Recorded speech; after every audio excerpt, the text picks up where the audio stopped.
a figure C trap that we actually built today.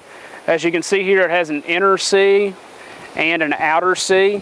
This outer C kind of serves as a drift fence. So what happens is the pigs will end up circling the trap whenever they see bait, and they'll start circling and they'll catch one of these drift fence. You can see there's one right here by me, and there's another one that's on the other side over there. So what happens is they'll catch one of these and they'll start walking in, and what we have is a funnel on each side. And as you can see, this inner C has 4 foot that is not attached to a T-post, and it just works as a funnel, and it's tension loaded based off of the panel, and it springs shut once the hog has entered the trap. The same thing happens on the other side here. You can see it could catch the drift fence, and it works its way in, and then it ends up shutting back behind it. Some of the things to note, as you can see, most of the T-posts on the inner C are set on the exterior of the panels. That's because whenever the hogs are in the trap, they're going to be pushing up against the panels, which push up against the T-post.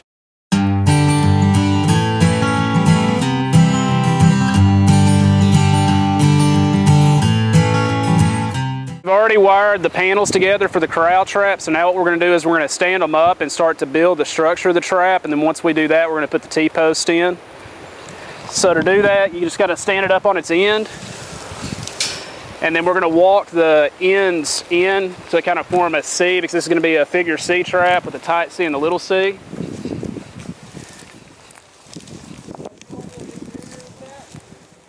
So now what we're going to do is we're going to end up using some doubled over baling wire to wire the T-post to the actual panels of the corral trap. And if you look here, the T-post clip that everybody uses normally for doing barbed wire fences and fencing, they usually will not hold a hog, because if you were to look at the side right here where you bend the T-post clip around, it actually doesn't make a full loop around that wire, the horizontal wire. So a lot of the times what happens is the hog will get in there and it'll actually bend that back up and pop that off of the T-post, so then the panel's loose. So what we like to use is actually just doubled over baling wire and then wrap it around it. If you notice, whenever we're doing the wiring, we're using the doubled over baling wire to wire the panels to the T-post, and when we do it, we're actually wiring it and twisting from the outside of the trap. That way, whenever a hog comes by, it's not going to end up hitting the twisted wire and possibly breaking it. It's just coming across the smooth side of the wire on the inside of the trap. This right here is actually all going to be tight. This right here is going to end up being loose, and it's going to work as the funnel. As you can see, we bent about the last 4 foot of the panels on the inside of the trap, and that last 4 foot is not going to have a T-post set on it. And as you can see, the width at the start of that bend, whenever it comes even with the other panel, is going to be about roughly the width of an average man, which is probably going to be about 24 inches or so wide. And that's probably going to be about the same width as what a hog is, 24 to about 30 inches.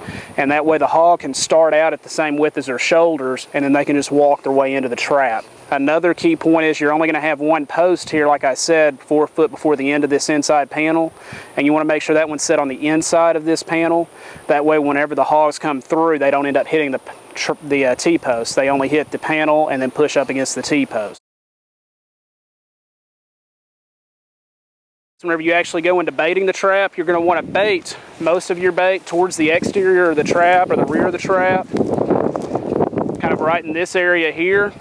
And you want a big pile here. The reason for that being is whenever you're actually baiting them, you want the hogs to come in and stay in the back of the trap, because you don't want them near the front of the trap piling up and possibly figuring out how to get out again.